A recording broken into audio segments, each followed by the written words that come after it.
Bonjour à toutes, bonjour à tous. Donc on m'a conseillé de faire une petite vidéo pour vous expliquer le live de ce soir. Donc je vais faire un live à 20h. Qui ira peut-être jusqu'à minuit comme les autres lives que j'ai fait. Maintenant que j'ai compris comment on peut activer l'option de super chat qui me permet de pouvoir enfin voir vraiment bien les questions des internautes, des followers, et en fin de compte ça me permet de pouvoir répondre à un maximum de questions vu que beaucoup ont joué le jeu alors que dans mes deux premiers chats, c'est-à-dire pendant au moins 6 heures de chat, 4 heures et 2 heures, j'avais pas cette option et j'ai pas pu lire vraiment toutes les questions parce que ça va très vite. Donc vous posez des questions sur tout, c'est très bien. Ce soir, on pourra donc répondre aux questions que vous voulez. Là, j'ai préparé un petit paquet de documents que j'avais fait. Donc ça, c'est un magazine, vous voyez, donc sur... voilà, vous avez des textes que j'ai fait il y a un petit moment là sur les shurikens. Vous voyez, c'est pas nouveau, hein. Donc c'est un petit peu ma spécialité. Voilà, je vous montre. On pourra parler de ça, les différentes façons de les tenir. S'il faut, j'en prendrai près de moi. Les différentes façons de les lancer. Voilà, etc., etc. Donc je préparerai quelques dossiers. Alors des dossiers genre Nimpoïcan. Vous voyez, j'en ai quelques-uns. Donc c'est tous les magazines que j'ai fait pour mes élèves dans les années 90. Et bien sûr, je l'ai donné à tous les, entre guillemets, leaders du Ninjutsu, du Bujinkan, en tout cas en France. Et voilà, ils s'en servaient pour instruire leurs élèves. Mais je pense que beaucoup ont oublié d'expliquer que c'est moi qui les avais écrits. Donc c'est les traductions des livres d'Atsumi Sensei que j'achetais lors de mes séjours de plusieurs mois au Japon chaque année, et que je traduisais, que donc je ramenais en France, etc. Donc c'était un boulot de 30 ans. Hein. Pendant 30 ans, j'ai fait ça. Et les gens me disent, mais pourquoi tu faisais pas partie de la liste des dojos Bujinkan en France? Parce que c'est une mafia qui tenait ça en France, voilà. Si on voulait parler de jeunes, on pourra parler de jeunes. Hein. Je prends comme référence le livre du docteur, de Michel Deladoé sur les travaux du docteur Filonov. Là, j'ai vu une vidéo qui datait de 2013 qui expliquait qu'on avait tellement peur de la Russie soviétique que on se méfiait de tout ce qui venait de cet immense pays. Et à ce moment-là, et qu'en France, on n'a jamais étudié le jeune, alors que ça fait 150 ans qu'ils étudient le jeune. Ils ont pondu des écrits scientifiques, je sais plus si c'est pas 130 000 pages, enfin un truc immense quoi, par le gouvernement, hein, reconnu par le gouvernement, en parlant du jeune et du jeune sec, hein, bien sûr. Il y a des dizaines de cliniques en Russie de jeunes secs, hein, donc des très célèbres. Voilà, on pourra parler de choses un petit peu bizarres. Je vous ai parlé l'autre jour, personnes qui avaient eu qui sont témoins de phénomènes bizarres. Voilà, c'est tout ce que je peux vous dire. Donc c'est le livre Métanoïa, phénomène physique du mysticisme. On pourra parler... tiens, j'avais même laissé celui-là, Nimpoïcan. C'est le seul où je m'étais mis en couverture parce que je voulais que ça soit le dernier. Puis en fin de compte, j'ai tellement eu de documents que j'en ai réalisé plein. On pourra parler aussi de nutrition. Voilà, ça je conseille le livre de Nathalie Boisseau, hein, aux éditions STAPS, pour ceux qui font des STAPS. Sciences et techniques des activités physiques et sportives. Alors... hier, on m'a dit, la cellule, ça se nourrit de sucre, point. Non, la cellule musculaire se nourrit d'ATP, mais on ne peut pas dire que la cellule nerveuse, que les cellules osseuses se nourrissent de sucre. D'abord, ils ne se nourrissent pas de sucre, mais d'adénosine triphosphate. Et cette adénosine triphosphate peut venir de la néoglucogénèse, il peut venir de bien d'autres choses, d'accord, et pas seulement de manger du sucre. Donc soyez précis dans vos questions, préparez vos questions, je répondrai, surtout si elles sont soulignées, surtout si vous faites des dons et et participer au super chat. Ça me permet de bien avoir la question sous les yeux. Et parce que moi, j'ai les regards qui passent dans tous les sens. J'essaie de parler, de lire et de lire vos questions en même temps, de lire les réponses. Donc, je vais prendre un maximum de docs pour être prêt sur l'histoire des arts martiaux, du ninjutsu, de tout ce que vous voulez, sur mon parcours aussi. Voilà, donc j'ai du mal à faire un chat sur un seul sujet, vous voyez, tout simplement parce que tout est lié. Par exemple, là, on va vous parler du jeûne. Le jeûne, pour moi, c'est une façon aussi de se renforcer par rapport à la crise qui vient. La crise, elle vient d'où? La crise, elle vient que le président actuel, par exemple, et même avant, ont tout privatisé et ont tout vendu à leurs copains, parce que c'est des ultra-capitalistes, ou libéralistes, je sais pas comment on appelle ça, libéraux, et que le marché de la maladie est un marché énorme, quoi. C'est comme aux États-Unis, quoi. On a voulu faire le marché de la maladie qu'il y a aux États-Unis, on les a ramenés en France. Pourquoi? Parce que nos présidents sont des young leaders. Les derniers présidents qu'on a eus étaient des young leaders. Ils ont fait leurs études ou aux États-Unis ou dans des collèges ou des lycées américains, des trucs comme ça, quoi. Je veux dire, c'est des gens qui représentaient les États-Unis dans notre pays, quoi. Donc ils ont tout vendu et ils ont supprimé des lits, ils ont fait du business avec les hôpitaux, avec avec leurs copains qui les ont permis de se faire élire. Donc les lobbies pharmacochimiques. Donc encore une fois, et c'est pareil, si on n'a aucune étude sur les jeunes en France, en tout cas aucune étude sérieuse qui vont dire c'est bien ou c'est pas bien, etc. Non, ils vont tous dire c'est pas bien. Hein, le jeûne, c'est l'hydroxychloroquine, si vous voulez, de la naturopathie, quoi. On n'en parle pas, quoi. Hein, là, on veut pas en parler. Parce que le jeûne, ça rapporte rien, quoi. Le mec qui fait des études, qu'il soit naturopathe ou pas, hein, et qui travaille avec un labo de plantes, un labo d'huile essentielle ou un labo de ce que vous voulez, hein, ça change pas, quoi. Je veux dire, dès le moment que votre médecin, conseiller santé touche des sous d'un fabricant de compléments alimentaires et tout, il va vous dire faut manger mes compléments.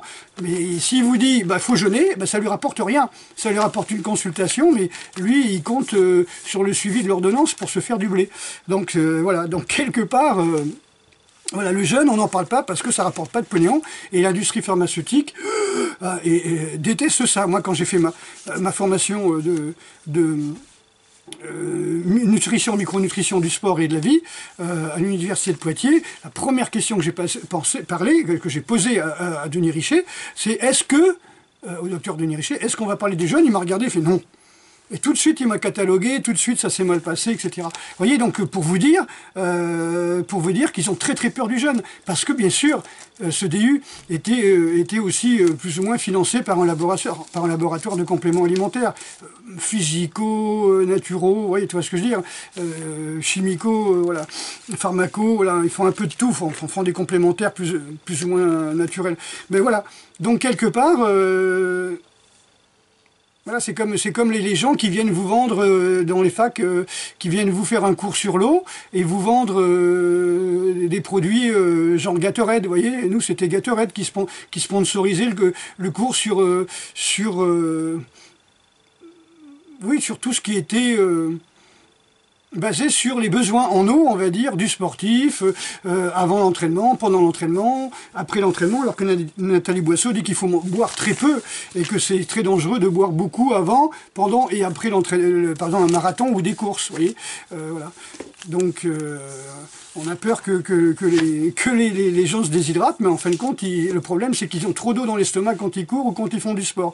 Donc l'hydratation est quelque chose de très important, sauf que quand l'hydratation, les cours d'hydratation sont sponsorisés, on va dire, par un laboratoire qui vend du Gatorade, et ça devient des cours pour acheter du Gatorade, vous voyez. Donc quand il y a un DU entier sur la micronutrition qui est payé par un laboratoire, et évidemment, leur but c'est que vous deveniez des distributeurs de chez eux, et ce qui a été le cas, hein. Il y en avait qui bossaient déjà chez eux. Voilà, donc si vous avez des questions, conseils, faites-les très précises, hein. On pourra parler politique, mais bon, c'est pas trop ça, hein. Entre QAnon, l'aurore rouge, le deep state et ce qui se passe en France, enfin il se passe rien en France si vous voulez, les gens ont merdé totalement et la seule solution c'est d'imposer un vaccin pour faire croire qu'ils font quelque chose.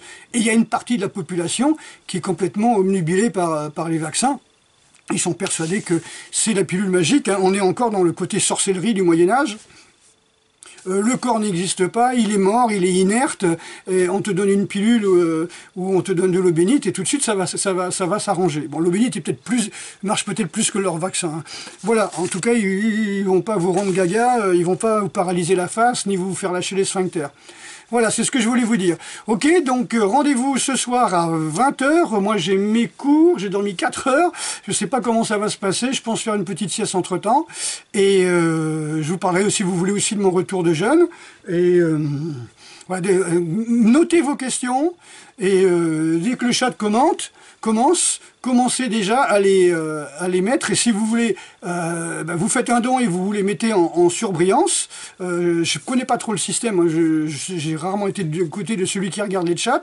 Et ça me permettra moi de pouvoir les noter et de répondre très précisément. Voilà, donc je suis pas du bon côté de la bibliothèque où j'ai tous mes bouquins, il y en a derrière mais il y en a devant. Mais par contre, j'essaierai au maximum de répondre à vos questions. Si vous voulez aussi m'envoyer des questions par mail, vous pouvez envoyer des questions par mail et puis me les reposer durant le chat, comme ça me permet moi de préparer ma réponse. On va faire comme au Sénat, vous voyez, ou comme une interview quoi.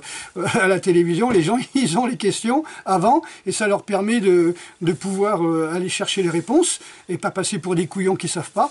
Et d'un autre côté, surtout n'oubliez pas de les reposer par la suite, parce que c'est pas la peine de me filer 70 questions et que voilà. Et après, moi ce qui m'intéresse, c'est quand vous posez la question, vous me donnez votre âge et voir votre sexe, hein, pas la photo, hein. Je veux dire, vous me dites, voilà, je suis un homme de 25 ans, je suis une femme de 42 ans, je vous demande pas votre tour de poitrine, hein. Je vous demande simplement que j'aimerais savoir à qui j'ai affaire. Parce que quand vous mettez PLX 228, XV3 4356, je sais pas qui c'est quoi, d'accord. Donc et parfois je parle et j'ai l'impression de parler à quelqu'un qui a 25 ans et le type il a 70 ans. Donc c'est pas du tout le même niveau d'expérience. Et parfois le mec il me dit oui, je sais, hein, j'ai vécu ça, etc. Donc on perd du temps. Alors moi je veux bien tenir un live de 4 heures, mais qu'on évite de perdre du temps, qu'on évite de partir dans tous les sens. Si une question, par exemple, arrive, par exemple le Bujinkan, sur le ninjutsu, sur le système A, que quelqu'un me pose pas un truc, voilà, je fais 1m60, 45 kilos, je suis végétarien, je voudrais prendre de la masse. Je peux pas finir de répondre à la première question, déjà on m'en sort une qui n'a absolument rien à voir. Donc s'il vous plaît, préparez vos questions, vous avez 4 heures pour les poser, prenez votre temps, et laissez-moi répondre aux questions, ok? Vous me laissez répondre à la première question qui arrive, et ou bien vous allez poser des questions qui vont dans le même sens, c'est-à-dire qui sont sur le même sujet. Par exemple, si les gens ils me parlent par exemple du Bujinkan, et quelqu'un va me dire oui mais Takamatsu, qu'est-ce qui se passe, Kawakami, l'université de Mie, on peut discuter de tout ça, mais me parlez pas en plein milieu. Ça va ce matin, t'as bien dormi, t'as bien fait caca. Vous voyez, s'il vous plaît, ne faites pas perdre mon temps et ne faites pas perdre le temps aux internautes qui viennent, parce que j'aurais peut-être pas envie de faire un live tous les jours, et parce que je vais pas me promener avec des tas de bouquins sur mon bureau tous les jours pour pouvoir me préparer. Plus j'ai le temps de me préparer, plus je peux vous répondre précisément. Par exemple, je parlais d'un livre qui parlait de faits qui pourraient nous paraître incroyables, hein, comme les bonnes sœurs qui flottaient dans l'air, des machins comme ça. Eh bien, en fin de compte, j'arriverai pas à me rappeler le nom, parce que c'est la métanoïa. Je vais dire, allez vous rappeler le nom métanoïa. Je crois que c'est je sais plus, quelque chose de Bobola ou quelque chose comme ça qui m'avait conseillé ce livre-là à l'université. Mais voilà, posez vos questions le plus clair possible. Et soyez vraiment précis, vraiment précis. Après, vous avez des questions qui sont fondamentales, comme comment arrêter de fumer en 5 jours, etc. Ou des gens qui me disent ah oui, mais il va faire quoi, ou ça va être comment maintenant dans tel ou tel système. Mais si c'est juste de la curiosité pour la curiosité, ça fera pas avancer les choses, vous voyez. Essayez de chercher des trucs assez... Après, quand on arrive à 3h30, que j'ai répondu à toutes les questions, pour moi, les plus fondamentales, allez-y, parlez-moi de ma pointure, de mon poids, combien je pèse, qu'est-ce que je mange, voilà. Ça, c'est... Mais maintenant, encore une fois, ce que je mange, moi, maintenant, à ma période de ma vie, à 63 ans, n'est pas la même chose que je mangeais à 50 ans, ni à 20 ans. Et je ne m'entraîne pas 10 heures par jour comme je faisais avant. Oui, donc entre-temps, j'ai appris de mes erreurs, j'ai appris dans l'expérience, j'ai appris à l'université, j'ai appris dans mes voyages. Donc, quelque part, ce que je fais maintenant n'est pas obligé de vous convenir. Vous voyez, d'accord ? Si vous avez un métabolisme qui brûle énormément, vous pouvez faire des choses que moi, je ne fais pas. Parce qu'avec l'âge, le métabolisme ralentit. Ok, donc je vous réserve quelques petites surprises là, en tout ce qui est physiologie que j'ai pris en note, qui sont assez sympas. D'accord? Donc je viens, je suis là à partir de 20 h, vous pouvez vous poser des questions, mais s'il vous plaît, ne me posez pas des questions genre, comme je vous ai dit, je fais 1m40, je veux maigrir, je veux grossir. Je peux vous répondre, mais ça c'est mon métier. Ça, ça fait partie d'un travail, c'est-à-dire, c'est du coaching. Alors ne me posez pas des questions de coaching, ça vaut une consultation, ça. Donc ça, je peux vous répondre en consultation, en vous demandant votre poids, votre taille, votre âge, votre IMC, votre passé sportif, votre comment on peut dire, capacité à digérer, est-ce que vous digérez vite, etc. Votre métabolisme est-il rapide ou pas? Vous voyez, c'est un des questionnaires qu'il faut remplir, et je ne vais pas le faire ça alors qu'il y a 600 personnes qui regardent le chat. Vous voyez, ça c'est une consultation. Alors évidemment, vous dites, ouais, je viens comme ça, gratos, il va me répondre à mes questions, et je vais pouvoir m'entraîner. Non, il y a d'abord une phase évaluation avant la phase préparation physique. Les gens qui vous disent le contraire sont des charlatans. Hein, c'est le mec qui dit, oui, je vais dire comment il faut faire. Non, ça dépend si tu es grand, tu es petit, tu as des gros os, ton métabolisme est rapide ou pas, si tu dors bien, si tes parents sont sportifs ou pas, si tu fumes, tu bois de l'alcool et tu bouffes que des biscuits et des kebabs, c'est sûr que tu vas pas avoir les mêmes résultats. Alors, moi, tous les gens que j'ai coachés, ils ont eu des résultats, ça dépasse, ils ont changé de t-shirt en 3 semaines à moi, hein. Ça je peux vous le dire. Voilà, ça j'ai des témoignages. Donc, je vais pas être trop long, je vous ai promis une petite vidéo sur le chat de ce soir, 20 h, voilà, d'accord? Je ne sais pas si je serai bien peigné parce que je sortirai certainement du lit. D'accord? Allez, gros bisous à toutes et à tous, et puis je vous dis à très bientôt. Là, il faut que je parte au cours. Allez, ciao! À ce soir!